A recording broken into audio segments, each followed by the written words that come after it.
All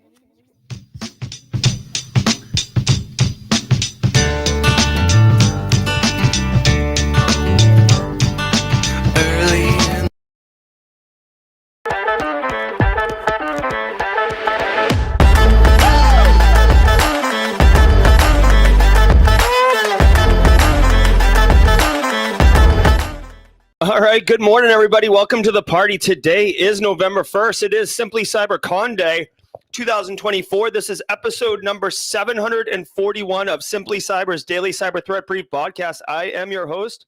Getting the music going here. I am your host, Dr. Gerald Auger.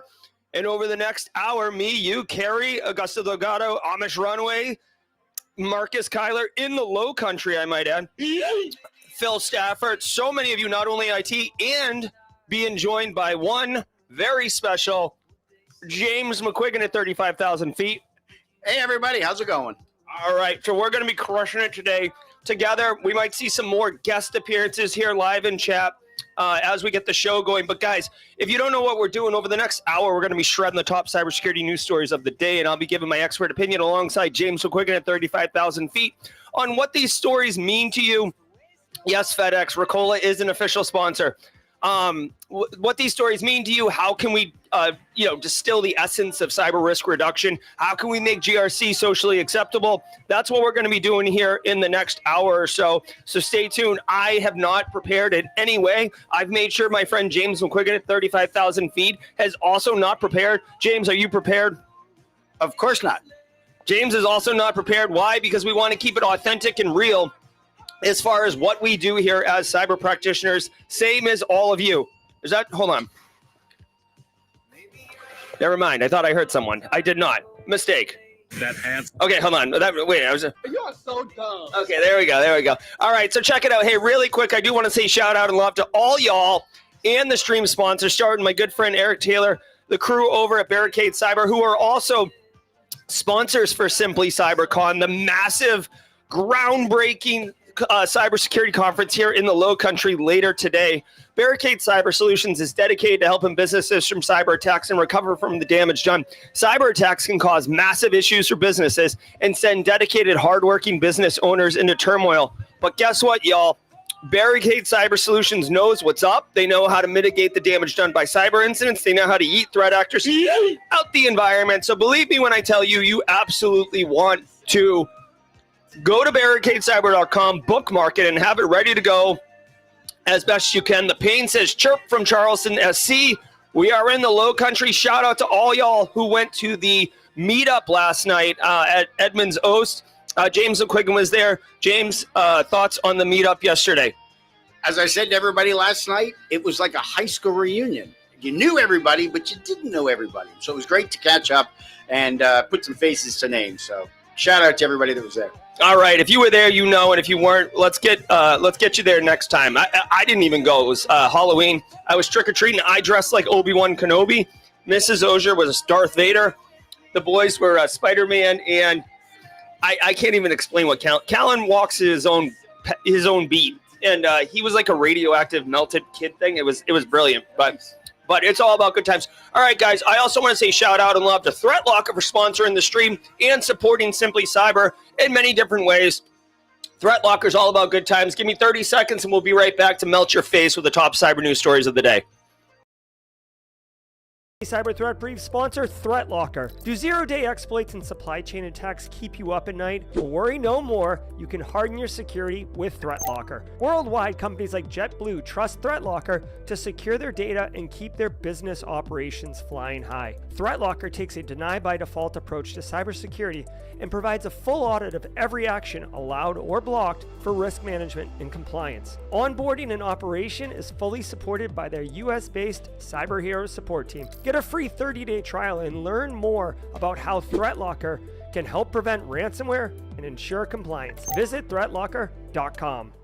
All right, thank you, ThreatLocker. All about good times, guys. Every single episode of the Daily Cyber Threat Briefing, including asking real questions, Rich464, who had the high ground, Darth. Listen, Mrs. Auger, she always has the high ground. We don't mess around with that, okay? Now, if she wants, I'll join the dark side if Mrs. Auger wants me to.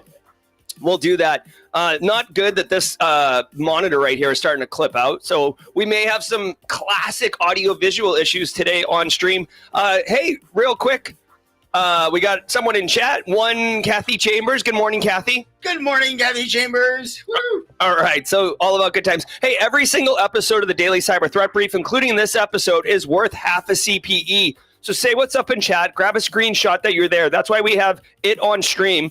File it away once a year. Count the number of screenshots and divide by 2. That's how many CPEs you got.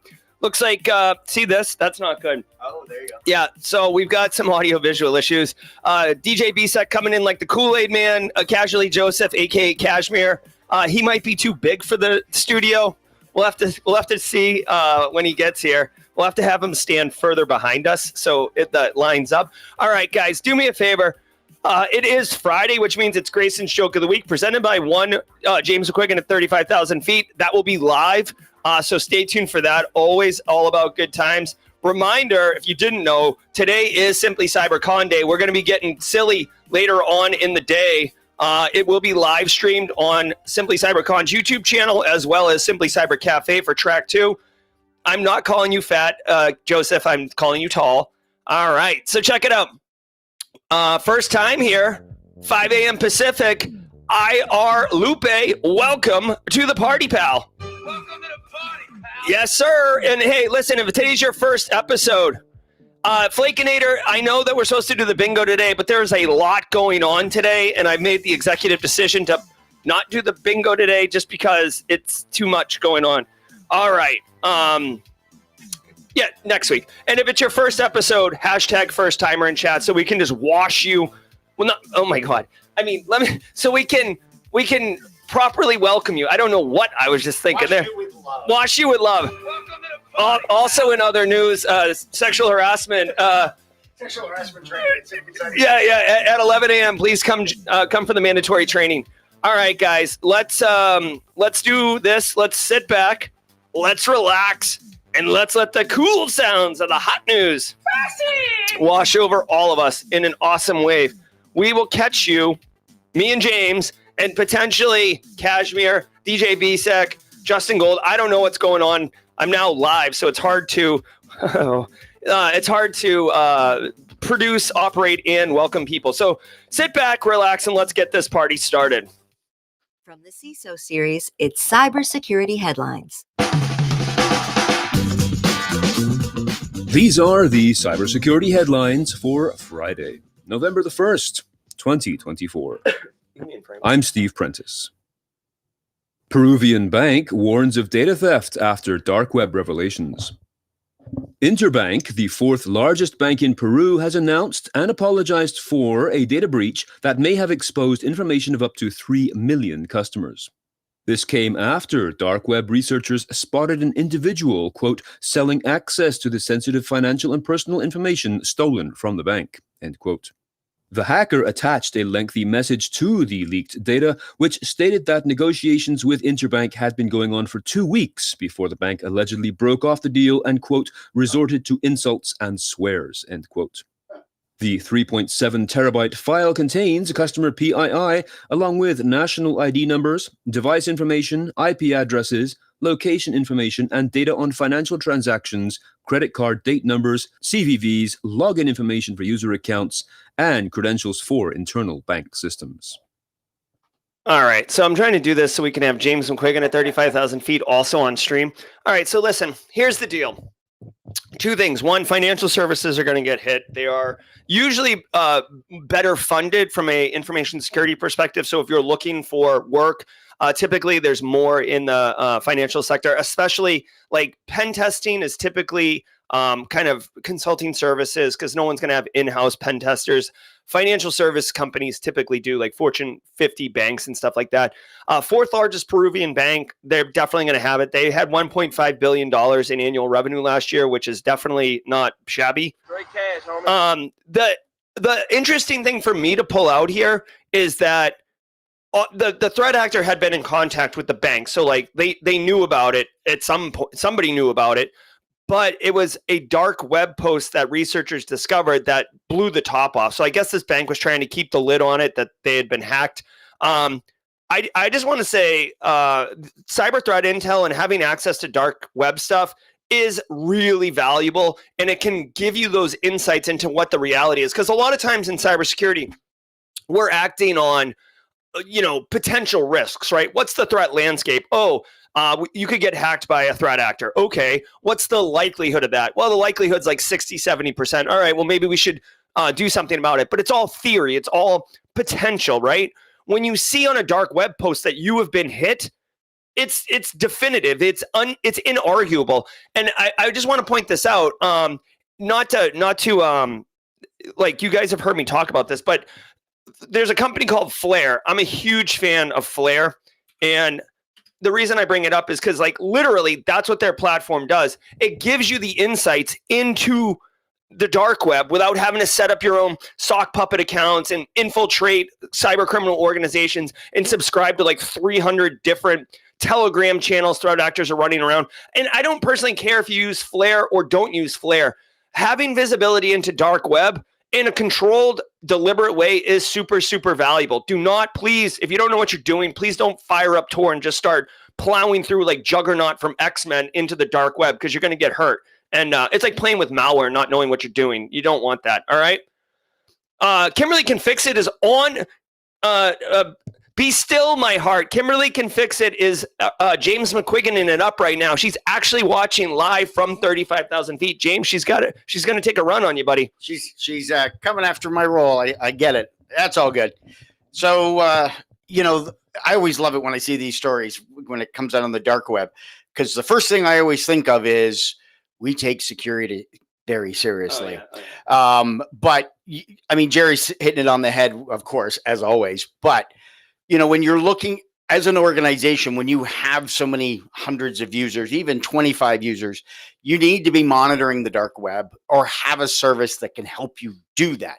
Because as we saw here, this is a $1.5 billion, I think is what I read very quickly. So they certainly have the money to be able to do the proper monitoring. Us individuals as consumers, we can go out to haveibeenpwned.com and put in our own personal email address, because there's somebody out doing all that monitoring. You're going to have to move in frame. Oh, moving more in frame. There we go. There we go. Probably been, two-face here. So you got to have some sort of monitoring that goes on, and whether you're using Flare or any other type of threat monitoring, threat landscape, cyber threat intelligence, that's the key element here. It's great you've got your firewalls. It's great you've got your risk programs, but you've also got to be monitoring for when your data gets leaked. And unfortunately, it's sad that they discovered that their data was already leaked and out on the dark web when when this came to light. They should be having monitoring inside their own environment. That's going to go a long way to help protect the organization when that ends up coming around. All right.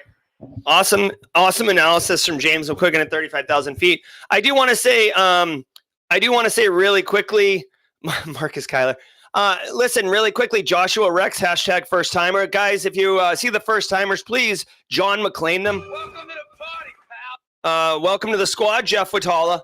And then I also see Cigar Master passing the Sec Plus. Congratulations on that. White Mage, hashtag first timer. Welcome to the party, White Mage. Welcome to the party, pal. All right. Love it, love it, love it. How many pieces of Flare do you wear? LOL. I did see someone ask if my GRC Analyst Masterclass is blind friendly. I will tell you, like, I do try for ADA compliance, but at the same time, all the transcriptions there, you could highlight and have text to audio and have it read to you. Obviously, the blind, I speak in all my videos, so I'm not 100% sure what the experience would be for a blind person, but if you want, I'm certainly willing to give you access, Joshua Rex. I'm willing to give you access to the course, and then if it works for you, then you can buy it, and if it doesn't work for you, you can get rid of it and not worry about being out any money there. All right, let's keep going. Windows 11 Task Manager displays wrong number of running processes. Oh, okay. This new issue is impacting some users of Windows 11, in which the Task Manager displays a message that says there are 0 running apps and background processes. But this is merely a messaging issue, as the Task Manager remains fully functional and will show the list of running apps and processes. Microsoft explained in a Windows release health entry added on Wednesday that these problems are caused by this month's preview update for Windows 11 24H2 systems. All right, so looking at the screenshot here, basically it has the wrong number, but the number is 0. So for me, like, it's obviously a wrong number. It's not like the number is 7 and there's 8 processes running, so like malware could be running and it's hidden. Like, it says 0. You see them. But you see them. This is like a nothing burger sandwich. Okay. Like, just... Is it a slow news day? Yeah, I mean, do you have any... I mean, this is dumb. Like, no, it's like you can see the apps. It's probably a bug it's probably a little bug in the code, but for the most part, this for me, this would be a non-issue unless they're thinking this leads to some other vulnerability down the line. But no. Okay, so honestly, I get it. If you suspect something's going on your computer, you might right-click and look at running processes. But any malware worth its salt isn't going to show up in a. Anyway, all right, let's keep going. CyberPanel sees vulnerabilities exploited soon after disclosure. The makers of the popular free web hosting control panel were informed by a researcher with the online nickname Strand, that is D-R-E-Y, capital A-N-D, that its software contained vulnerabilities that could be exploited for unauthenticated remote code execution. CyberPanel developers created patches on October 23rd, and on October 27th, Strand disclosed the technical details of his findings along with proof-of-concept code. A company called LeakX, or LeakIX, which seeks out vulnerable systems online, confirmed the mass exploitation, showing 22,000 instances online by October 28th, roughly half of which were located in the United States. These 22,000 instances reportedly cover roughly 200,000 websites. In response to criticism over his hasty disclosure, Strand has admitted dropping the ball, arguing that he had no idea so many hosts would be impacted by the vulnerabilities. He also noted that CyberPanel developers allowed him to publicly disclose the findings. Security Week suggests this incident is the result of poor communication between the security researcher and the vendor, with users having to pay the price. All right, so first off, 100%, like, I'm siding with the cyber researcher here. If you are running CyberPanel, you gotta patch it. Okay, you gotta patch it first and foremost. But here's the thing. There is a lesson learned here. Essentially, what happened is an independent security researcher discovered a vulnerability, made a proof of concept exploit code, responsibly disclosed it to the vendor, and then the vendor patched it, and then the security researcher publicly disclosed it. Everything about this is perfect. Like, this is exactly how it's supposed to work. How it's not supposed to work is security researcher finding it and then just blasting it out on the internet, not giving the vendor the opportunity to correct it. The vendor ignoring them would have been another bad practice. The security researcher disclosing this to the vendor, responsible disclosing, and then the security researcher not going public with it. That is the what's the word I'm looking for? That's at the discretion of the security researcher to make that decision because it's their findings. Most researchers do want to go public with it after it's been responsibly disclosed and patched, simply because it's notoriety, it's pride. It's pride. Yeah, it's everything. Like, there's no reason not to. Now, here's the rub. This guy or lady, Strand, shouldn't feel bad. The idea is that they released the patch and then he immediately disclosed the vulnerability. Threat actors picked up the exploit code and immediately started going wholesale exploitation. So her research was immediately weaponized by threat actors in order to push ransomware and other financially motivated cyber crimes. And that's got to feel like crap to that person because they were just trying to help out, and now it's been weaponized. Kind of like, honestly, the way that Mirai Botnet, like, those guys were committing crime anyways, but Mirai Botnet, those guys basically put their code up on GitHub trying to hide from the FBI, and in result, they weaponized like nation states all around the world. So anyways, as far as security research, responsible disclosure, this is a great story to learn that even if you do everything correctly, there can still be fallout from it. Personally, I may not have disclosed the proof of concept and exploit code, but I'm not going to fault anyone here on this. If you're running CyberPanel, it is incumbent upon you to get this patched. James. Yeah, I mean, looking at this, this goes to show how quickly the cyber criminals are operating. They're seeing this. They're constantly monitoring for new updates. And in today's day and age, with AI leveraging the automation capabilities with machine learning and deep learning, they immediately launched, put in the exploit code. If you discover this software running wherever, launch the code, give us access, and then they start, they sit back and let the system start going. Yeah, I'll agree with Jerry in the fact that maybe there needs to be like a 72-hour, holding period or something. 60 day, 2 month. I was being kind with 3 days, but because you've got to give time to those organizations that are running it to go through and patch it. You got to patch it. Sorry, I beat you to it. Doing my own manual voice sound effects.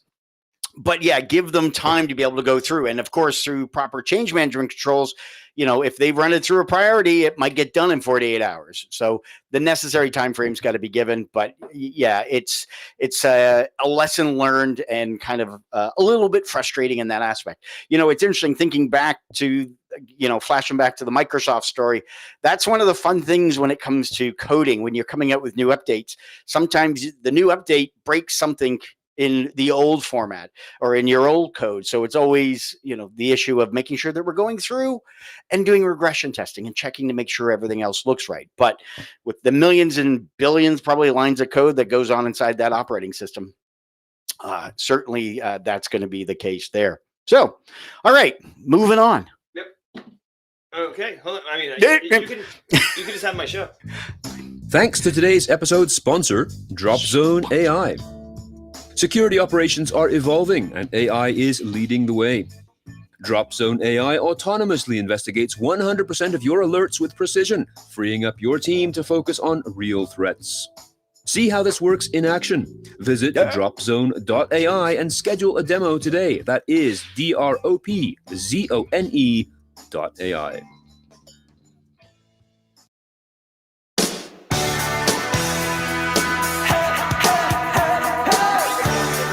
No, you are, because I got to hit my phone. All right, y'all. Hopefully you're enjoying the stream. We always try to have fun in here, mix it up. If you are having value, whether it's your first time, long time in Charleston or remote, getting up at 5 a.m. on the West Coast here, it's 8:30 or 8:20. We're moving quick here. I guess that Windows story absolutely killed us.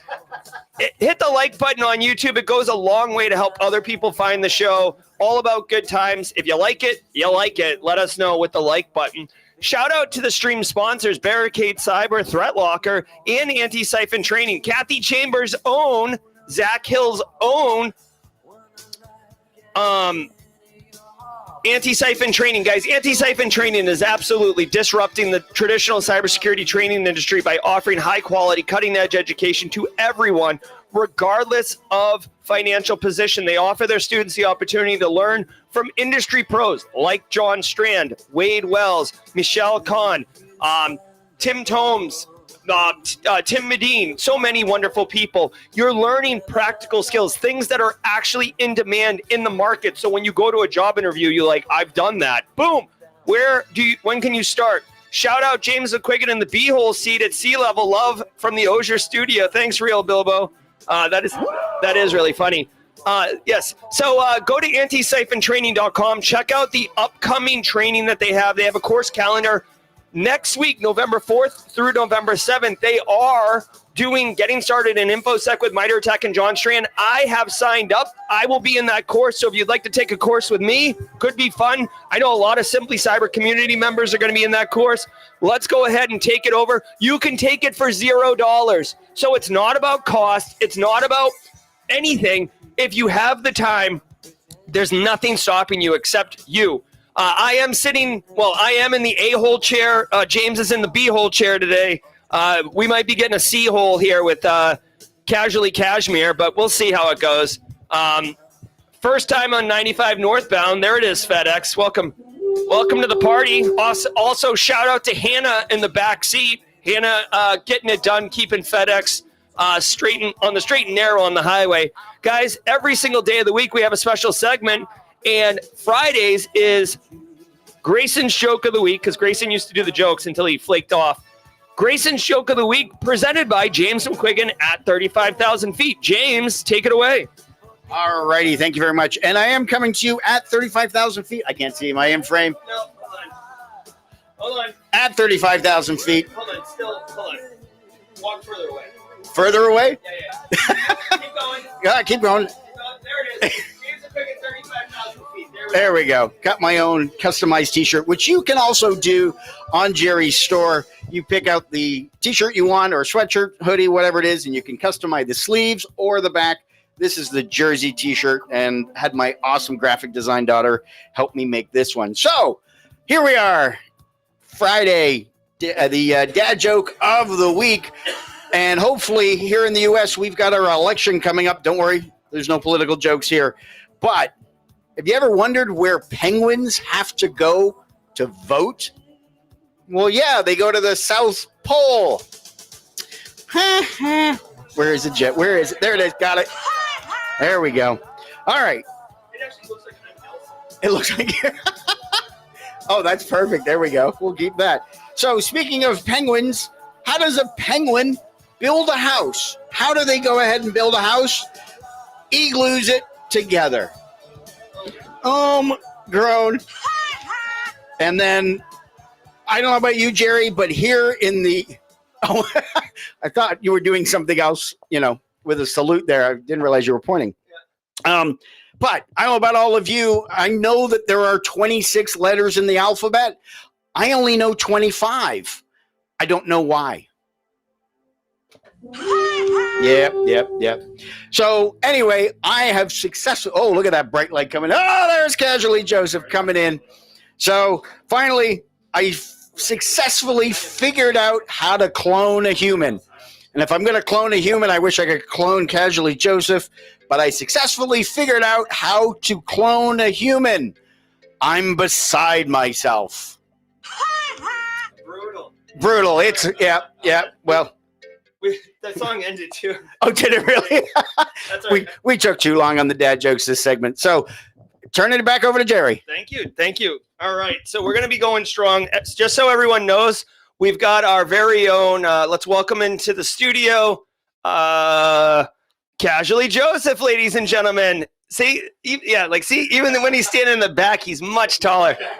I mean, here we go. I'm 5'5". There we go. Hold on. I'm 5'5". There we go. Yeah. All right. Let's keep going, finishing strong on the second half of the stories. Microsoft recall delayed again. The release of the already infamous feature for Copilot Plus PCs has been delayed once again so that Microsoft engineers can, quote, further refine the experience, end quote. Recall's release had been planned for October, but will now be available for preview with Windows insiders on Copilot Plus PCs by December. The delays relate to an overhaul of its security, making it an opt-in experience while allowing Copilot Plus PC owners to fully uninstall it. So this is the feature that no one asked for, that some big brain over at Microsoft who wears a suit and tie and doesn't actually work in the trenches decided we need to shove AI all up in your face. Recall is the one that basically takes a snapshot of your machine every couple minutes or every 10 minutes, whatever, and allows you to roll back. In theory, this is brilliant. Carl doesn't have to worry about doing dumb stuff, can get right back into it. The problem is that threat actors, threat actors can giddy up on this and basically just have access to all your secrets because you wrote them there like 15 seconds ago. A lot of people in the InfoSec community puked when this feature came out. Microsoft had to do a little PR thing. The Copilot, guys, I guarantee you know how there's like Windows buttons on keyboards now? There's going to be a Copilot on keyboards. I promise you at some point in the near future. AI is definitely here. Microsoft's committed to it, but this recall feature, just gross. It sounds like it's going to be, I wasn't listening to the story. Not only do I don't prep for the story, apparently I don't listen to it either. But it sounds like it's going to be, you'll be able to remove it, which is great, number one. And then two, I don't know if it's going to be disabled by default and you have to opt into it, but whatever it is, it's not going to be very good. James, you got any thoughts on this recall switch? When you start thinking about recall and what its capabilities, the first thing from security folks is the privacy issues. It's taking screenshots. What if there's sensitive information? So I'm going to be really interested to see if when it does roll out, how many organizations go, nope, get rid of it. But it might be interesting to see how it might be used for parents monitoring their kids' systems. So, this way you're able to keep an eye on your kids. It's a monitoring system for them. But yeah, no, it's certainly going to be interesting to see who keep it. And same with autopilot. Sorry, not autopilot, Copilot. We're almost running on autopilot here, but with Copilot as well. CJ, what do you got? So the story is pretty much about them delaying it, right? I don't even. Where's the camera to stare at? It's right here. Stare right there. Look at the Oh, people. look at there. That's why there's people here. Okay. So they're delaying it. And my thing is that no matter how much they delay it, it's not going to be good when it releases in the first place. Yeah. Microsoft is very known for having the public be their testing ground. And when we release it, it's gonna have bugs and people are gonna exploit it like crazy. And you saying someone's here? No, just keep going. Okay. All right. You're on camera. Just go. Yeah, but it's gonna be a public testing ground like always. They can delay it as much as they want. It's gonna have issues. All right, and if DJ BSEC's going to show up here, you have to let us know, BSEC, because we're in the studio hot. All right, let's keep going. Researchers revealed chainable vulnerabilities in NetIQ iManager. Mount Kashmir. NetIQ iManager is an enterprise directory management tool that enables secure remote access to network administration utilities and content. A vulnerability research team from Yahoo has discovered 11 vulnerabilities that could, quote, have been exploited individually for cross-site request forgery, server-side request forgery, remote code execution, arbitrary file upload, authentication bypass, file disclosure, and privilege escalation. Despite patches having been out since April, the key issue of concern is that some of these vulnerabilities could be chained together, allowing an attacker to, quote, compromise iManager remotely from the internet by getting a user connected to their corporate network to access a malicious website, end quote. Okay, so a couple things here. One, confirming that Yahoo still exists, apparently. That's what this news story I'm taking out of it. So listen, they have a security research team. This is wicked cool. This NetIQ iManager is a technology I've never heard of, but if you're using it at your business, you gotta patch it, okay? The vulnerability patches have been out for some time, so that's good to go. What is interesting is, and this is what I wanted to teach you in this particular story here, even though the individual vulnerabilities aren't wicked sweaty by themselves, you can chain them together. This is a super common practice by threat actors, red team operators, pen testers. It's not one bullet, one vulnerability, one shot. You hit the button and woo, I've got domain controller. Usually you need to chain these things. Sometimes you need to get initial access, right? So you get a low-level initial access account, and then you can pump it up. What do we got, another guy? Oh, what's up, bro? We got another DJ BSEC in the house, ladies and gentlemen. So anyways, you chain these vulnerabilities together, which, by the way, is why A, defense in depth is so important, B, why you've got to patch across all your tech stacks, because you're not looking for what do you need?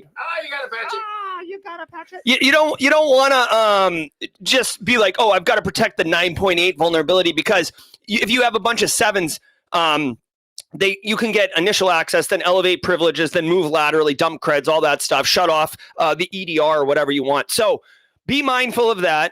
And again, if you're running NetIQ iManager, go talk to your server team. Apparently, it's an enterprise directory management tool. So I would think this is probably like Fortune 500 type companies. You're not going to find this in like a bakery or anything like that. And also, we can take Yahoo off the milk carton. Apparently, we found them. They're not actually missing. All right, anybody want to comment on this story? Didn't even hear the story. Holy shit! And Chris Whitlock's in town too. We got everybody coming in here. Let me switch the camera angle to be everybody. How did you even get here? Did you like phase in? Yeah. He came walking in with DJ BSEC. So we got a room full of security experts in here today. So looking at the NetIQ with regards to iManager, stringing a bunch of the vulnerabilities together, this for me flashes back to the days of Stuxnet 14 years ago, when that was 4 0 days all tapped in together. And so it's not surprising that we're seeing cyber criminals leverage this with regards to putting multiple vulnerabilities together to get their way inside of an organization because they just need one to get inside there, and off they go wreaking havoc. And of course, yes, we found Yahoo. All right, cool. CJ, You want to comment on this story? nothing. All right, well, all right, so we're going to keep going here, y'all, here really quickly. As Zero Trust deadline approaches, CISA official sounds optimistic. Federal agencies are racing to meet a White House deadline to submit updated Zero Trust implementation plans next week. But Shelley Hartsook, acting associate director of CISA's cybersecurity division, said her agency has seen encouraging data in the aftermath of the Zero Trust memorandum published by the Office of Management and Budget on January 26, 2022. She describes this as, quote, an inflection point as we are transitioning from that initial policy rollout into sustained implementation, end quote. She stated that there are 99 agencies that have implemented an appropriate endpoint detection and response tool, and of those, 78 exceeded a threshold of 90% or higher coverage across endpoints. Okay, so first of all, like, I hate to be such a cynical prick, but listen, when I hear 99 agencies have installed EDR solutions, what I hear is like, some Fortune, 3 EDR, Sentinel-1, CrowdStrike, or, one of these has got a sick deal with the U.S. government. Okay, so there's 400, this coming in right over the wire right now from James McQuiggan. There's 430 federal agencies. 99 are actually quasi aligned with this. Guys, here's the reality of big government. You can write an executive order and puff your chest out and be like, woo, look at us. Like, you got to have MFA and Zero Trust. Biden released this memo a couple years ago. Yeah, and by the way, I'm pretty sure it said like you have 90 days to implement. We all like laughed at that. Like, what? Come on, you're killing me. Inflection point looming. Like, what? Here's my thing. What is the repercussion? What is the punishment if you don't align with this? Probably nothing. You don't get a budget next year. Yeah, right. Yeah, right. So James McQuiggan said you wouldn't get budget or you'd have some type of stain on your budget. That's not going to happen. Especially because whoever wins the U.S. presidential election, it will be a new person in the presidential seat. So, people like I don't care if it's the president or if it's a CISO or it's DJ BSEC. It doesn't matter. Whenever anyone enters into a new role of power and authority, they love getting their greasy fingers all fingerprinted up on things. So there's going to be all sorts of changes. I hope this works. But I also want to point out really quickly, not to be a complete D, but like EDR doesn't equal Zero Trust. Like, so I don't understand why like their metrics on EDR is like meeting the Zero Trust guideline. It does help having EDR. Obviously, that's a great control to have in place. But when I think of Zero Trust, well, I guess it is a little Zero Trust, but I'm thinking more like access control and authorization of everything, users and endpoints, not necessarily that malware is detonating on an endpoint.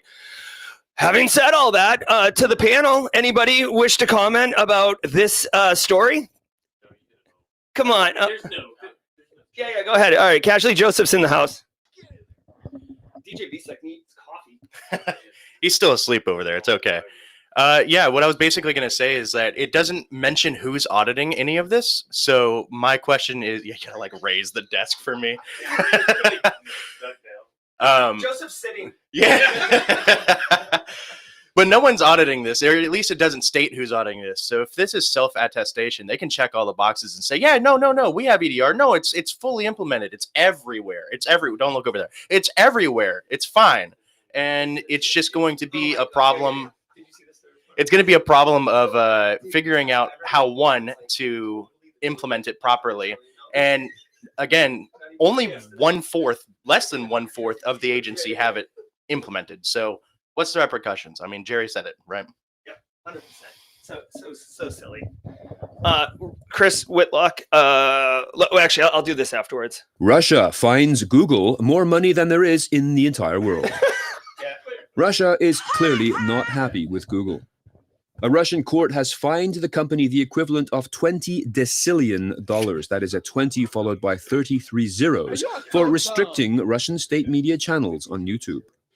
This number far exceeds what Google is worth at $2 trillion and is also greater than the world's total GDP, which is estimated by the International Monetary Fund to be around $110 trillion. The fine is in relation to Google's restriction of content of 17 Russia media channels on YouTube, along with a spate of sanctions related to the war in Ukraine. According to Russian news agency TASS, Kremlin spokesman Dmitry Peskov admitted, quote, he cannot even pronounce this number, but urged Google management to pay attention. End quote. Okay. As usual, we've got a busy Friday. You are really dumb. For real. Okay, like this story, when they came up with this fine, they're like, oh, we should fine them like $1 billion. And they're like, well, they're not going to pay it anyways. Let's just shoot the moon and go for it. 20 decillion million. Dude, the number is here. It like literally it'll go off the screen and just be ... with the numbers here. This is dumb.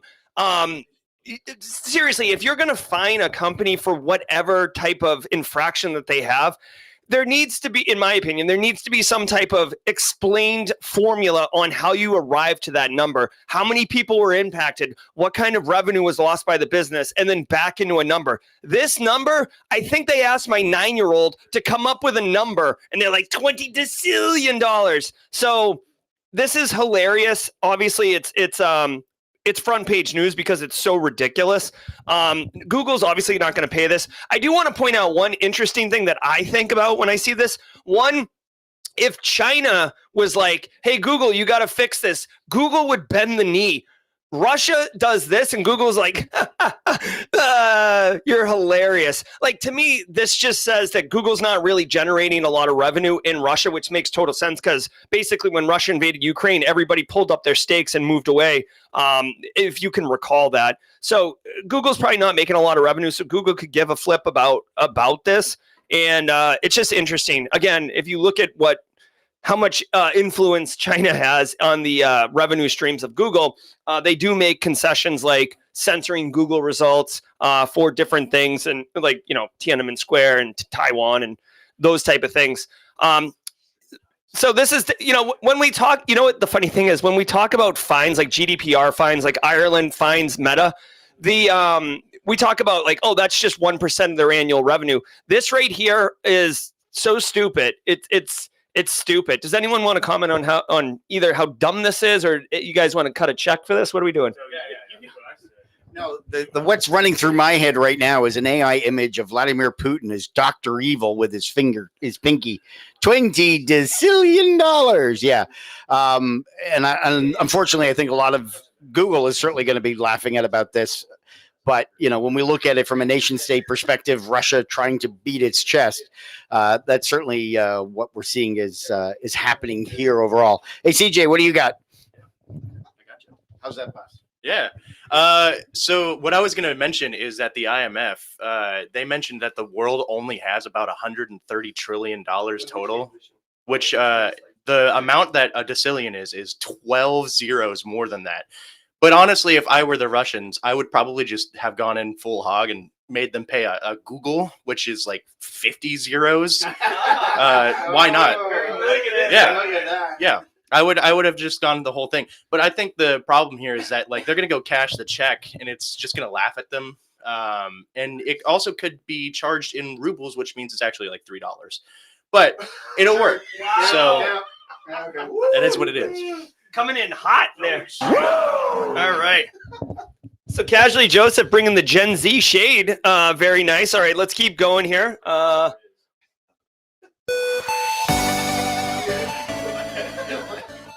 Or laser dot on you. All right, hey, check it out, guys. We are wrapping for the show. It's 8:44. We wrap early on purpose because we're going to be doing a panel just like we do every Friday. But guys, we're going to be doing it live in studio. So if you can imagine, we're going to be joined by DJ Bisek, Casually Cashmere, James McQuiggan at 35,000 feet, Chris Whitlock, who's creeping in the background right there, and one Jerry guy. I heard him rummaging around up in this place. Guys, we're super, super excited. Don't forget, today is Simply CyberCon, so if you're in person and happen to be in the low country and didn't know about it, get in here. We want to see you. For everybody else virtual, go to Simply CyberCon's YouTube channel. That's Simply CyberCon's YouTube channel. Track 1 is right here. I'll drop a link in chat right now. You can catch all of Track 1 the agendas are on simplycybercon.org, or track 2, which is going to be on Simply Cyber Cafe. I did pull down the 24/7 lo-fi stream in order to basically support the Simply CyberCon. So track 2 is where it's at. All right, James and Quiggin definitely biased in track 2. DJ B second, James and Quiggin would both be at track 2. So if you're all about good times, head over there. And if you're about nerd research, you can go to track 1. Of course, we'll have dad jokes on track 2. There will be dad jokes on track 2. All right, I'm Jerry from Simply Cyber. We are going to pivot to jaw jacking, and it's about to get real. We haven't done jaw jacking quite like this ever, so it's about to get real up in here. I'm Jerry from Simply Cyber. Thanks so much, and until next time, stay secure.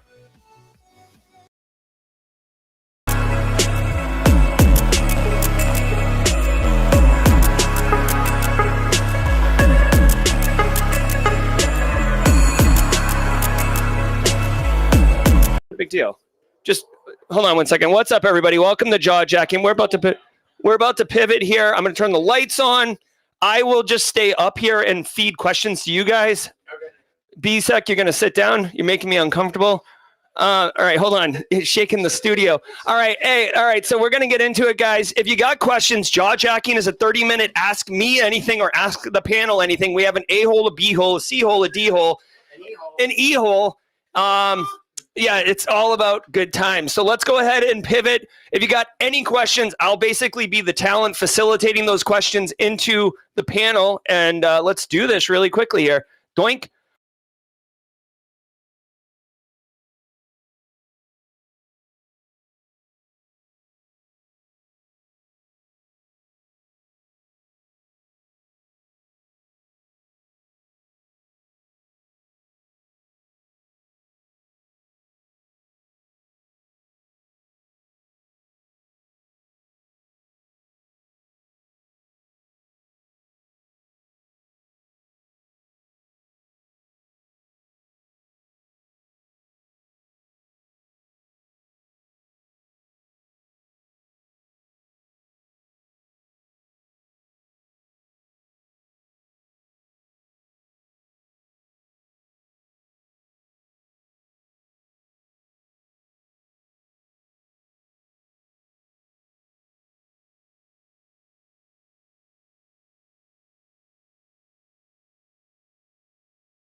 Oh, here. Start playing charades. Do that. All right, start talking now.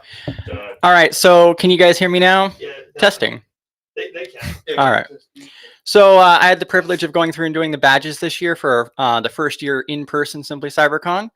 We got the emojis on the back here and a single switch. It is pretty basic. However, it's pretty awesome, especially for the first in-person and first badge itself.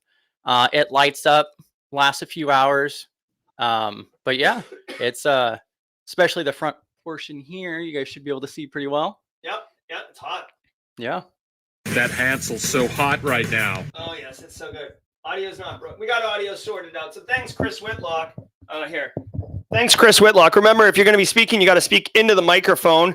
Boy Dad for life. Hopefully you guys are good. Sounds back. So what kind of questions you got for the panel? We don't typically get all these guys in studio all the time. So I'm trying to get the lights on in here. Here, we can just do this. Make a... Whoa, God, no. Can't do that. All right, so love it. We're seeing a lot of love. Super Sec K says, I'm going to a school event where each department is going to have a booth to show what they do. As cyber and IT, what should I do for my booth? All right, good question. He's going to do his own booth? Yep, for cyber IT. Oh, man. What can you bring? That's what I would figure out first. What are you going to be able to bring? If you're going to bring a computer, maybe... Bring a computer with Kali on it, just to kind of throw some stuff around. Maybe look cool. Have everybody around you be able to show maybe some tools that are going. That's what I'd do. That's what I'd bring. Maybe have a Simply Cyber banner in the background. What y'all got? I think for me, right out of the gate, I'd be like, what is it you want to share with them? Do you want to show them how cool IT is and all the different systems and having some fun demos of remote work that you might do, or how, a packet travels. That's always a fun one. But yeah, what's the message? What is it you're looking to share with everybody that are stopping by your booth? Yeah. CJ? Yeah. There goes my phone. That's all right. Yeah, I was going to agree with BSEC there for a moment because I would probably try and make it look cool. I would get like a list of hash passwords because hashes look scary to normal people. And then, just run it through Hashcrack or something that makes it look like you're hacking really hard. And then you sell them the idea of cybersecurity being that, and you rug pull them. And you're like, joke's on you. It's 85% paperwork. How's your Excel? Yeah. You better be good with Office. It's okay. Oh, we got another one. We can round robin. We can round. You have anything, Chris? Or back down to bed. There you go. All right. So, along with what Joseph said, what I would do is prior to it, make a video of yourself doing the hash crack, and then just run that video. That way, you don't have to do it, and you can actually talk about it. So don't sit there and try and actually do it while you're at the booth.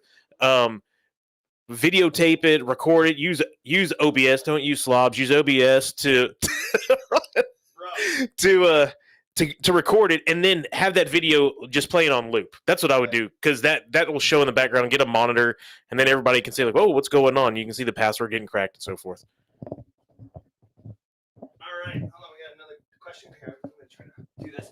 Oh wait, you might want to ask. All right, hey, we got to keep the questions coming. I'm trying to get the lights on, so it's a little less like. Oh no, we have lighting. Yeah. Jokes on you. Sound checks. YouTube is good. Thanks, everyone. Okay, very cool. Continuing to look at pinned comments. Actually, Priceless Pancake with a great idea for the booth. Have the like an attack map, a pew pew map going. Yeah. That's eye candy for everybody. I always enjoy that one. The kids like it. Let's see. Oh, hold on. Let's see. Boy Dad for Life says, I'm starting school in a year with no experience in IT cyber field. I'm majoring in IT with potential cyber focus. What would you guys recommend I focus on to get the fundamentals down? So he's starting school in a year. Sounds like he might be a aspiring, a senior in high school, basically, it sounds like, or maybe migrating out of the military. Wants to work in IT with potential cyber focus. What would you recommend they focus on? We'll go around the horn again. No experience. Yeah, I don't think he has any. No experience. Okay, zero experience. You have to start fundamentals. So learn the fundamentals of networking. Learn the fundamentals of computing. You're gonna have to have fundamentals before you jump in. We talk about this all the time. Everybody says, "Oh, I'm gonna just get into cyber. It's my first year." Cyber is not a first year thing. I'm just flat out. That's what it is. You can have entry level cyber, but entry level cyber is like you've been doing something in IT for multiple years and understand it and can move on. So you've got to get down the fundamentals.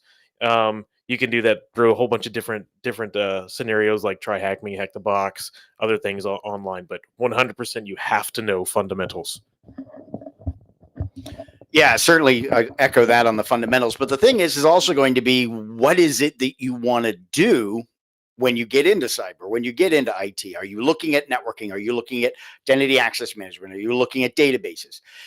Everybody always goes for the flashy, ooh, I want to be a pen tester. Ooh, I want to hack boxes, which is great. If you want to hack boxes, good. Get ready to write a lot of reports, because once you do that, you then have to communicate it. So, the fundamentals are there. If you're doing networking, if you're doing computing, you've got, and there's the different certifications as well. The other thing I would consider is find the local network groups, not routers and switches, but professional networking groups. Go to those meetings, talk to those people. How did they start? How did they get into it? What were the things that they studied early on, and go with that as well. So that would be my recommendation. Definitely the fundamentals, but networking.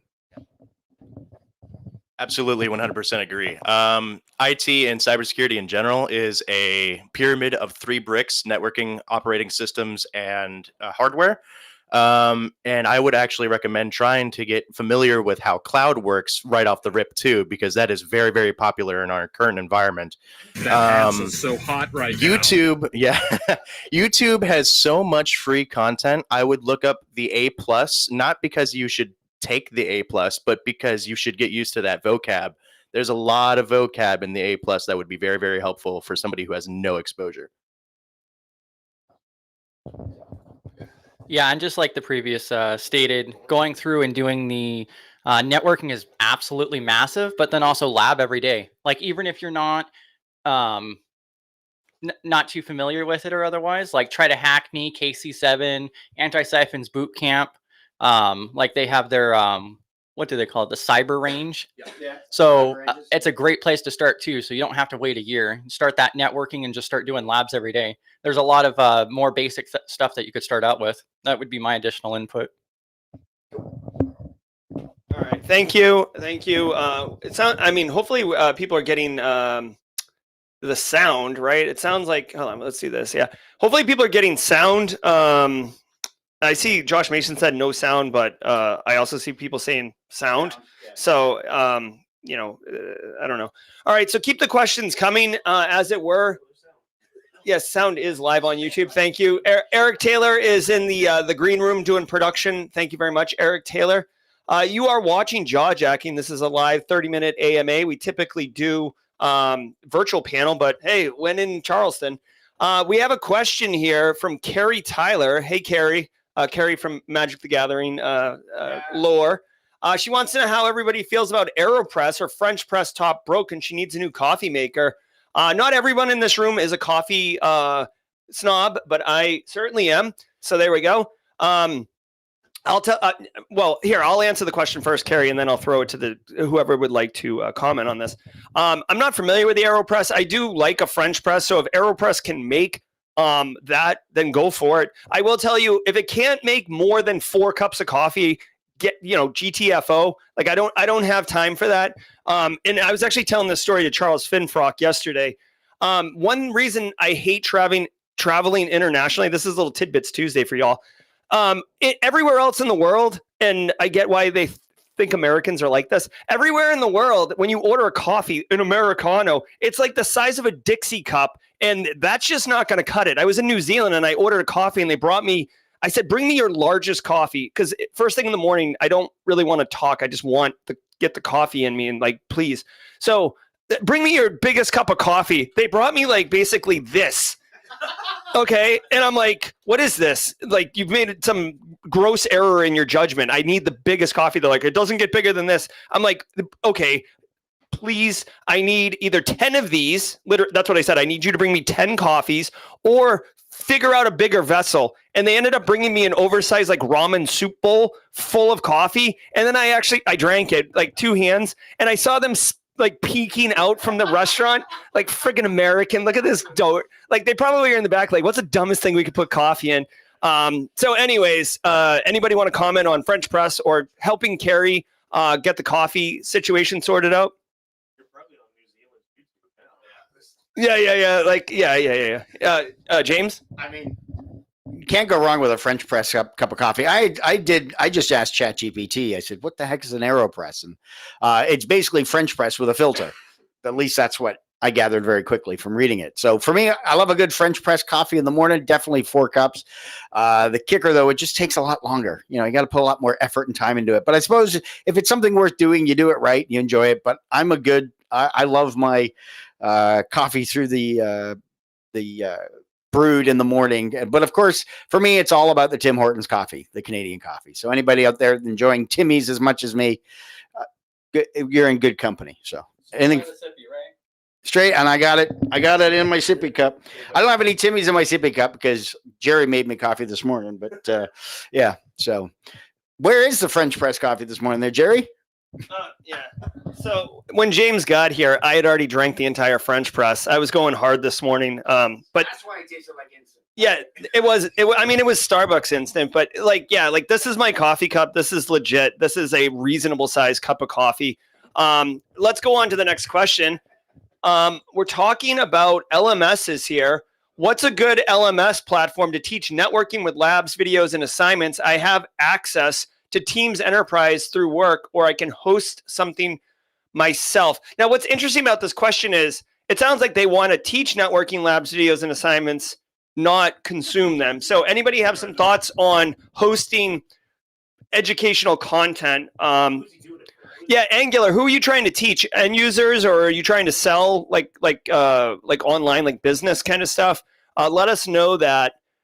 in chat, because there are a whole bunch of things. I mean, I actually run Simply Cyber Academy and have done work with Try Hack Me on that. So we'll come back to that question, Angular. Let's see. Ooh, keeping on, going on. What are your feelings? This is Joshua Rex. What are your feelings towards the new implementation of shorter lifespans for security certificates? So good question. Implementation question. I'm assuming he's talking about PKI certs. Well, there's new certs that are like every 30 days. So, okay. Okay, hold on. So there's a lot of new cert. I'm assuming you're talking maybe like SSL certs or something along those lines that are rotating. There are new certs that will rotate every 90 days, every 30 days, 60 days, whatever you set them to. I think it's a good idea because you don't necessarily need if your cert gets stolen or something along those lines. However, you got to make sure that that's automated. Otherwise, that becomes a big pain. It's a huge pain to keep up with. Most of the time most of what I've seen is there is an automation behind it by the CA themselves. But if it's not and you're doing it by yourself, that could be a big pain. CJ? If people have thoughts, just indicate that you want to talk, and then we'll give it to you. All right. So another question coming up. This is a good one. Basically, where is it? I'll bring it up in a second. Oh, by the way, Legrat says everywhere they've traveled, Americano is a full-size coffee. I don't know. I don't know. I mean, maybe I've just gone to the wrong places. I've never been to Europe, though, so maybe I don't know. Question from Trey Black. This is a great one. The panel should comment on this one. Are small, medium-sized companies, SMB, more inclined to work with consultants rather than hire internally? SMBs more likely to work with consultants or hire internally?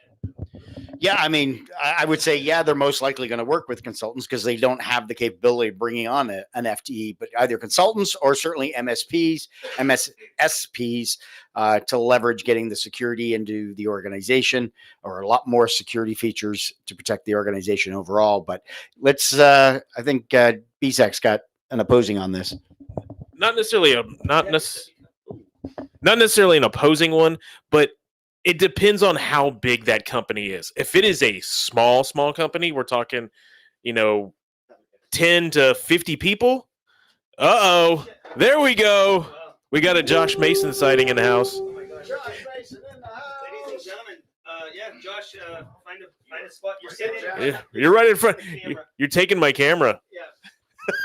You're taking the spotlight. You're taking my spotlight.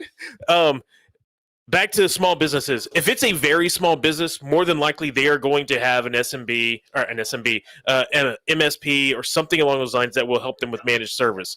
If, however, they are a larger small business, then what they'll end up doing is more than likely they will have a couple of FTEs, but they will still outsource some things to go. Because as a small business, you're not going to have a whole bunch of FTEs that will be working to do, and they can't do everything, right? So you may have one person that's doing systems administration, networking, security, doing it all. There you go. Now I've got the spotlight. You may have one person doing it all, but they don't have the time to do it all, right? So they will outsource some things to allow them to be able to secure the company, make sure everything works, and in that sense of form. Anybody else on SMB? Yeah, it's very common that smaller and medium. Is it? Yeah, well, you were looking out the window for some reason. I was looking at Josh. But anyways, no, you're not. It's very common that small and medium businesses will use consultants. Is that just a little more light? And that's why supply chain risk is very, very real. Many times have we seen, this is awesome. Many times have we seen that MSPs or MSSPs will get breached, and then one of their downstream clients will get affected by it, and then the client is the first to realize, and they don't know why they got breached, and then you do some digging and you find that it was the MSP or MSSP or some provider of some sort that got pwned first, for lack of a better word. And they try and refuse it as best as they can while they clean the snafu. I watched everyone Do you want to sitting on random things. Does anyone else have things to talk about with SMB? And hiring consultants. All right. So here's the thing. I've worked at SMB and I've worked at large enterprises, and it really, at the end of the day, honestly, it just comes down to straight cash, homie, right? Straight cash, homie. Like you can get when you hire consultants, it's a different pot of money, and you're also getting independent opinions and stuff like that. It's easy to fire. You don't have to pay benefits. There's a whole list of reasons why going with consultants is easier, faster, better. And when you're a large enterprise, it's easier to hire people because you have those rich, robust processes of HR vetting and just slow moving things. So you do see more consulting in the smaller business. I do want to point out, I do have a consulting firm that does serve small businesses. I'm not pitching my services right now. What I'm saying is it's actually a big pain in the trying to sell services to small businesses because they have really tight budgets and the margins are really lean. And you basically need good networking and relationships to be able to knock it out of the park. All right, let's keep going here with questions. People want to know, going around the horn. This is a fun one. I think it was Gleese that had this one. Since Josh brought the donuts, what's everybody's favorite donut? Let's donut or pastry going around the horn. Just pass the mic as you do it. Probably an apple fritter. Oh, yes, so yes. Apple fritters from Tim Hortons every day. And if that's not available, then just, a double chocolate. I was going to say apple fritters. Old fashioned, no glaze in coffee. Oh man, okay, keeping it real. By the way, how many apple fritters you got in there? I just asked for a variety because when you show up on a day that's going to be hard, you should bring everyone donuts. That's what my mentor taught me. Wow, that's better. Sun's hot too. My mentor told me if you're going to show up on a hard day, you should bring everyone donuts. Right, Jerry? Yeah. Yep. So, and I saw everyone sitting on like boxes. So I was like, oh, I've got chairs in my truck. So here we are. Yeah, for yourself. The studio was never built to house so many people, which is fine. This is stress testing the environment, right? Business continuity planning. We're doing live AMA panels from the Buffer Auger Flow studio right now. It is Auger flowing. And the whole reason behind this is it is Simply CyberCon Day. Many of the community members here, the mod team, will be at Simply CyberCon, track 1, track 2. Go to simplycybercon.org for more information. Continuing to look at pinned comments. Let's see what we got here. Jeff S. wants to know, what's a good hardware or software NAS solution in regards to security, expandability, patching, and customize? So basically, what's a great NAS solution? I'm going to go right off the riff and say QNAP's not good. Yeah, none of them, right? Yeah, didn't they all just get pwned at Pwn2Own? Honestly, for me, for what I use at home. Jerry just said Synology. I use Synology. We did see 2 days ago that Synology did have a vulnerability, but guess what? They've already patched it, so you can go patch it and you should be good. It's not QNAP and it's not in the news all the time. So I would say Synology for something small, a Synology. Otherwise, if you're getting enterprise, that's a different conversation. Yeah. I have a QNAP at home. Oh, God. I think that was meant to be an intervention. Yeah, but any NAS is as secure or vulnerable as you make it. If you don't maintain it or if you don't put in proper procedures to secure access, then it's going to be horrible. I like a challenge. Any feedback on Google One, man. I don't keep it network attached. It's all on the cloud. I'm 100% cloud. You're 100% cloud. Yeah. So figure out all right, Josh Mason's he's digital. And like Josh said, it's different. Thanks, James. All right, so we're continuing to rip around the horn here. I guess let's go around the horn really quickly. What are people most looking forward to for Simply CyberCon? We had a workshop yesterday. We've got 2 tracks. We've got food trucks. There might be an after party TBD. My family's going to be there. We'll do the group photo and so much more. So I'll go around the horn. Drop it in chat. If you are attending virtually or in person, what are you looking forward to with Simply CyberCon today? I'm looking forward to having my wife and kids as part of Simply CyberCon and basically having them in the team photo. That's what I'm looking forward to. I mean, obviously, I'm excited to see all y'all, but if you got to pick one thing. So let's go around the horn. BSEC? Yeah, I would just say, for me, it's just seeing everybody, because we haven't. Some of you guys I've met before, met a couple weeks ago, but for the most part, it's meeting everybody. I'm gonna be hiding in the background doing all the audio stuff, so come find me. Certainly, and echoing what BSEC said, is networking, getting to see folks. I missed out a few weeks ago, unfortunately, because of Hurricane Milton and not coming to Wild West Hackin' Fest. So this is making up for it. This is retribution for it. I get to moderate track 2. So if you're speaking on there, I'm looking forward to meeting you there today. And I'm also going to be running around with my camera. I'm going to be taking lots of photos today, help document for prosperity the first ever Simply CyberCon in person. So very excited about that. Just thrilled getting to hang out with this room full of awesomeness. Certainly looking to make it even bigger this evening. So there you go. I am excited to see how it goes as the first Simply CyberCon. I expect a lot of issues that we can learn from, especially on the audio side from a certain Gerald Auger. But it's going to be great. I'm excited to see everybody. Yeah, an exact same thing, especially after going to Wild West. I'm kind of addicted to the conferences now. And then now it's been like over a year that I've been with Team SC and just meeting everybody. So Wild West was amazing, but then there's going to be even more Team SC on site here and all of you guys who are able to watch from home too. So that's really what it's all about for me, is just the networking aspect, getting to know everybody, meet everybody in person. We talk all the time online, but it's a lot different person, face to face. And at least where I'm at, I don't have any local groups or anything nearby. So it's really great. And we had a good taste of it last night with the meetup event.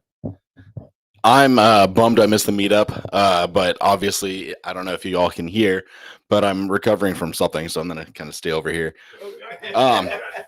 I put a ton of hand sanitizer on before I came in. Frankly, I considered dropping stuff off and leaving. At one point, I might just black out today, and it'll all be over. First pancake will be through. But we've got a lot of great stuff that you all have prepped, and now we just got to execute. So, yeah, it'll be pretty freaking awesome. Excited to see everyone. I was thinking about this on the drive down yesterday. A lot of time to think. A lot of the conferences that we go to are location specific or brand specific, but Simply Cyber having its own conference is pretty freaking crazy. It's everyone from this community getting together to do this. And we did the virtual last year. That was pretty freaking awesome. But just to have everyone in one place that is regularly on, so many people who are able to make it, I'm super excited. It's pretty freaking awesome to me. And how many folks will be on virtual too? Yeah. Oh my gosh. We actually have in person and virtual almost as many people as Wild West Hackin' Fest. What? Wow. How many people are registered in person today? Oh no. Sorry. Like their first year. Like we've got like over 3. Yeah. Not because I think. How many? What are the numbers for today? We've got about 100 people registered to be there today. Okay, in person. In person. What about virtually? And then virtual is like 400. Nice. Okay. So yeah. 500 people. All right. Good start. Pretty good. Because what were we for virtual last year? I don't know. Don't remember. Okay. I'd probably say. Yeah, I know we had several hundred. Yeah, we had several hundred. It was good. Okay, so Kimberly can fix it. We are getting some Triple D conversation in here about no female representation. We would love to have some females. Yeah. I mean, Oh, there's females. There's plenty. yeah. No, yeah. Calling Mrs. Auger from the bullpen and get her in here. Yeah. But no, it's all good. Women are obviously super welcome into the Simply Cyber community. I'm actually quite proud that if you look at the audience metrics YouTube does, Simply Cyber is very unusual. We're like 20% female viewership, which is like the average is like 10%. So we're intentionally doing that. Hey, Kathy Chambers, I want to point out if Kimberly can fix it, can convince the pilot to just let her jump out over my house. You can just parachute into, actually, Kimberly, can you push the button above you right now to get the flight attendant? Let her know what's up. How can you register for the Simply CyberCon? Go to simplycybercon.org right now, and you can, basically get it. Here, let me show you really quickly. Yeah, here is the website, Oyendamola, simplycybercon.org. All the information's here, including where to register. This is the register button right here. I also want to point out to everybody, because there was some confusion yesterday, that the Discord server for Simply CyberCon is a separate Discord server from the Simply Cyber Discord server. It is a separate server. It is a separate YouTube channel. Make sure that you're on Simply CyberCon related things. I'm trying to split those two out simply because they need to be split out, frankly. And that's what's up. Okay, so let's do that. Let's continue on with our questions. If you got questions, drop them in chat, and we'll get them to the team over here. BSEC in the A-hole chair, myself in the B-hole. It's not too late to register online. You can register right up. The conference starts officially at 4 p.m. We'll probably go live, I think 3:30 p.m. BSEC, right? Yeah, we'll go live just to make sure that things are up and running at 3:30. I want to do some opening words. Joe Hell is the keynote. He'll be speaking at 4 p.m. I would if you're going to be there live in person, get there around 3:30. I'd like to say some opening remarks at 3:45, and then we're going to do the team photo, hashtag Team SC team photo, right before Joe Hell takes the stage. That way, if people have to leave or whatever, it's not too big a deal, and we can get that done. All right. For those who are in different time zones, will the talks be recorded? All the talks will be recorded. The workshop was recorded also yesterday. All talks will be recorded. And actually, thank you to the volunteers who there's a couple volunteers who have signed up to actually break out the individual talks from the video, and then we're going to post them to the Simply CyberCon YouTube channel following the conference. Carrie Tyler coming in with a question. What non-cyber, non-soft skill do you use in your career the most? What non-cyber, non-soft skill do you use in your career the most? So I'll go first, and I'll give two answers, okay? So to give the panel time to think about their answers. For me, Excel pivot tables was like the number. Oh my God, this freaking guy over here. So Excel pivot tables is number one. And now in my current role and stuff like that, being able to quickly produce video content and push it out, it has been a game changer simply because it's way easier to communicate. It's way easier to share, promote, socialize, all these things that I've just learned over the years with Simply Cyber, which is why I made that PBCC course. If you're a student, alumni from that course, you know what I'm talking about. Going around the horn, we're going to go backward. Well, actually, we'll let Typhoid Mary go last over there. So let's let BSEC chime in. Non-cyber, non-soft skill. So lately, it's prompting LMs. That's what it is for me, is prompting that to make sure that I get what I'm looking for.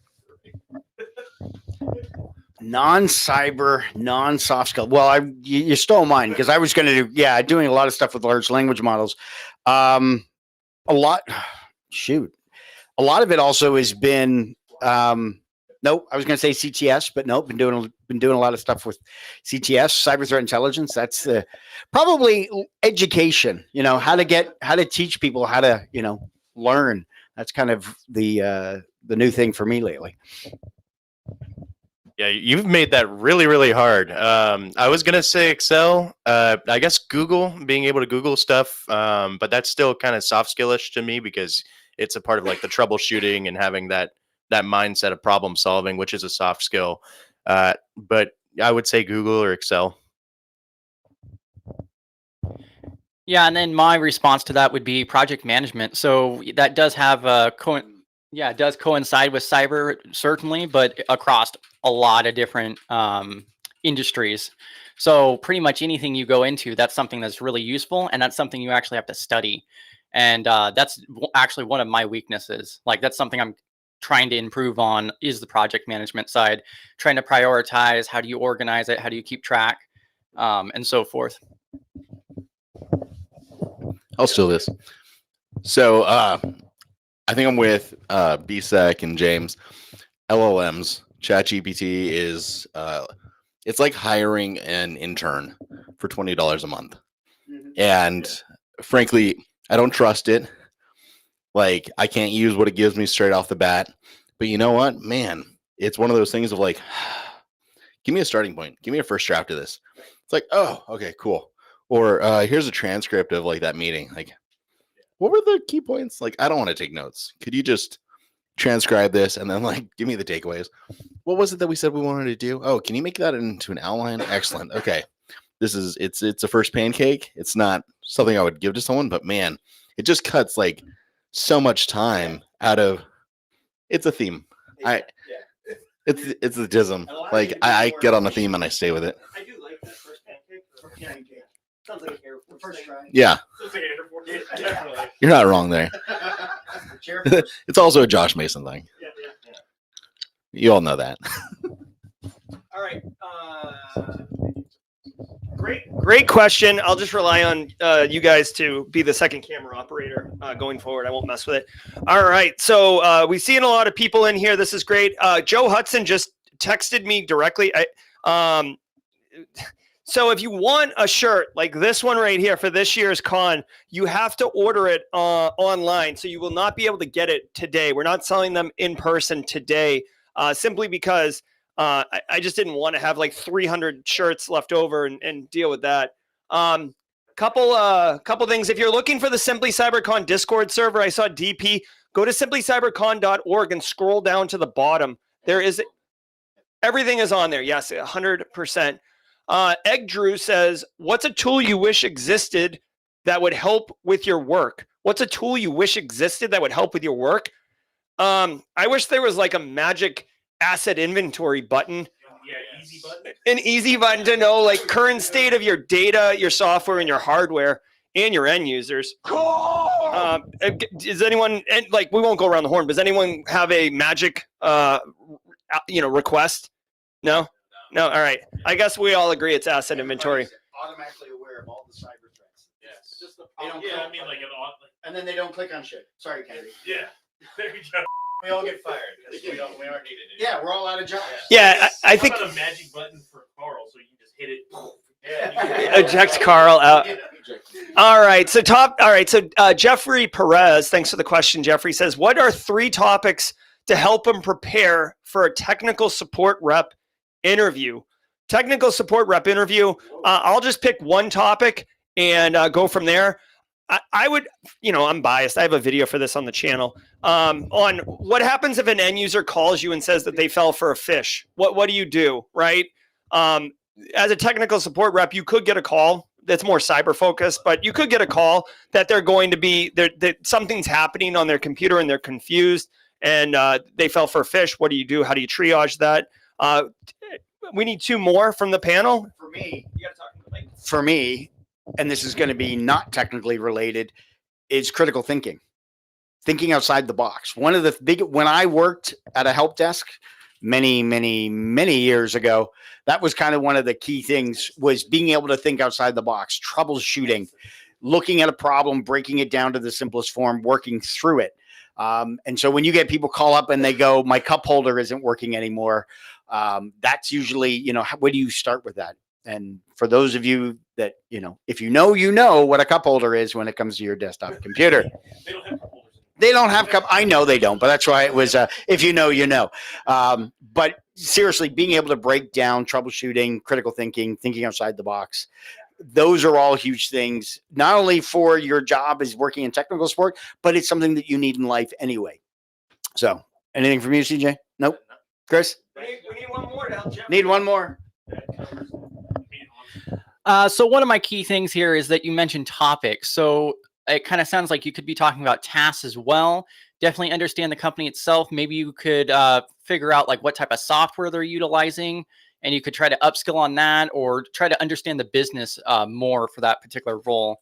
I did do IT help desk prior, and that's really beneficial when you could go into the interview and they ask like, oh, do you know ServiceNow or do you know this? Or just throw some of the business information out there. Awesome. All right, let me flip it over really quick. Thanks.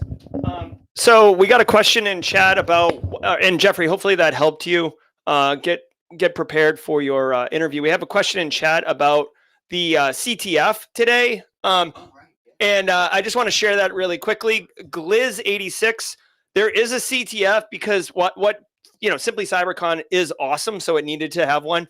Try Hack Me. I'm partnering with them. And this is the CTF. It will open at 3 p.m. Eastern time, I believe, maybe 4. I can't remember right now, but no. Should it be earlier? I can message. Yeah, I think it's 3 p.m. And it will be available publicly, after the stream or after the conference. But for us, this is it right here. This is a medium difficulty. There will be a CTF channel in Discord for the Simply CyberCon. And I have the answers to all the questions. So I took a bullet, right? So now I can't play it, but that's okay. I actually wanted to avoid doing CTFs because they dominate me. So I dropped a link in chat. Yeah, exactly. I dropped a link in chat, Gliz. Great question, and thank you. I do want to give a shout out really quickly to Toasty Pops. Toasty Pops in chat. Toasty Pops said if he had the magic skill, he would want a magic S-bomb button, right? Get a software bill of materials for what the tech stack has in it. Very nice. Give me a magic bomb button. Yeah. All right. I want to give it. Listen, Toasty Pops. I'm giving you credit. This panel over here is trying to not give you credit, but we got you, Kansas. Even though your football team is. I got to play Tampa Bay Monday night. Not happy. All right. I'm still holding out hope Tom Brady comes back. Yeah. All right. Let's go. I don't even care where he goes. He can go play for the Raiders. All right. So this room is private only. Users with the room link can access the room. Yeah. It'll go live. It'll go live at 3. Yeah. It's not open yet. It's the right link. Yeah. And we're not publishing it on LinkedIn and social media because we're trying to keep it for our con attendees. But it's not like they're doing like geolocation or IP. What's the politically correct term now? Is it geofencing? Well, yeah, yeah. Permission. Allow and deny listing of IPs. We're not doing that. So these freaking guys with mods like this, right? Am I right, people?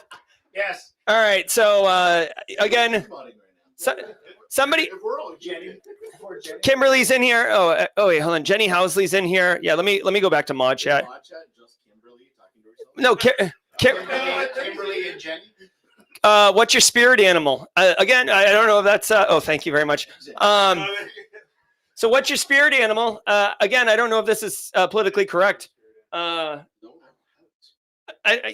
mean, I don't know if this is appropriation of Native American culture or not, but like, I would be, I guess maybe, a flaming donkey. Yeah, I don't know what's something that is like overcomplicates things and then has audio visual issues. Like, is there an animal for that? Probably. Yeah. Okay. Anybody want to answer spirit animal question? If you've ever seen the picture of John Hammond like crossing the street and he looks all bewildered, that's my spirit animal. It's just seeing him all confused. Yeah, that's me on a daily basis. Love it. I've actually got Haircut Fish goes into detail on how he started that meme on our upcoming episode. Just, random drop of Go watch my show. Simply Defensive coming up on Mondays at 9:30. Anyways, my spirit animal would probably be like a golden retriever or a cocker spaniel. Yeah, like, oh hey, squirrel. Yeah, a lot of energy. lot of energy, and then once you get there, just like sit down and chill out. Are you trying to get a new photo of us? New. All right. That'd be weird. So keep the mic, Josh. Yeah. Space Talkers, what's your favorite coffee? Not brewing method, but favorite roast or favorite coffee drink? And if you're not a coffee drinker, then what's your favorite? Dark roast, French roast. Yeah, with like just a little bit of milk, just to piss people off. I know. That's why. Go around the horn here. Goes without saying, it's dark roast, but from Tim Hortons. I don't drink. I do not drink coffee. Anybody breakfast drink? Yeah, I definitely drink coffee every single day, half a gallon. Can't live without it. Oh my God, this guy. I'm Gen Z. We don't drink coffee. We take in our we take in our caffeine through chemicals of unknown. I don't know what they are, but it gets the job done, right? So you're Monster Energy guy? Yeah. There you go. Yeah. See, there you go. Perfect. Let's have it. Put it on stream. There's just Sponsoring. Branded. Branding. Sponsored by Monster. Sponsored, but we would love to be. I'll open that opportunity. Yeah, if Monster wants to sponsor, although like you'd have to drink. I don't touch that stuff. All right. Yeah, exactly. All right. So continuing, we just took a picture in the shed of all the people. Oh my gosh. Okay. Oh, so Kimberly is going in. Hey, here's an update from Angular on the LMS class. Okay. He wants to create a free course, or she wants to create it's a man. I want to create a free course for networking fundamentals, but I want to own my content. I want to have labs, quizzes, and lectures. Okay, so I mean, I can tell you definitively, there's platforms like Teachable and Thinkific that provide some of that functionality, quizzes and lectures for sure. The labs actually get kind of tricky because usually you have to have infrastructure to support that. I've written a course called Cyber 101 that I use TryHackMe as the lab platform. You got to remember when you create that content too, like you're going to have to troubleshoot it for students if the labs break and stuff like that. So for me personally, I like having the lab outsourced to a third party. Guys, any thoughts or anything? I'm 100% biased right now. Okay. You should disclose your. All I would say is to piggyback off what Jerry said. Oh, it's 9:30. You may not even need to create a lab or have TryHackMe or something along those lines. You could figure out a way to build those labs kind of like what Antisyphon does and put them on GitHub, and then have the users build their own lab out with their own VMs and so forth. Actually shipped in their stuff to be live on Meta. Oh, you got to talk into a microphone. That's how that works. Is that? So I'll disclose up front, I 100% work for a company that does exactly this. I'm in sales at Cyber Ranges, and we're working on a model for this exact thing. And I'm going to hand it over to someone else because I feel like it's not fair for me to steal this platform for my work stuff. Okay, let's move on to something else. Oh, but yeah, like Jerry said, if you want options, TryHackMe. You can make rooms for free and utilize that. There's Skillable. I think you can build courses there. Teachable. If it's good enough, you might be able to convince Jerry to host it on Simply Cyber Academy. But yeah, options. If it's really good, you can get Antisyphon to host it. If you want to know how to do that, hit me up and I'll connect you with Wade. Yeah. I can spew for what you know this. Hey, really quick, if you didn't know, this is something that I just recently started to Josh's point. If you're interested in GRC course content only, so the networking wouldn't work here. But if you go to simplycyber.io/teach, you can actually see, like, I have it all set up for people who are interested in wanting to make courses for Simply Cyber. And without getting too much into the business, it's a 50-50 rev split. So you will get paid if you do make course content for the channel. If you're interested, I don't try to push this on anyone.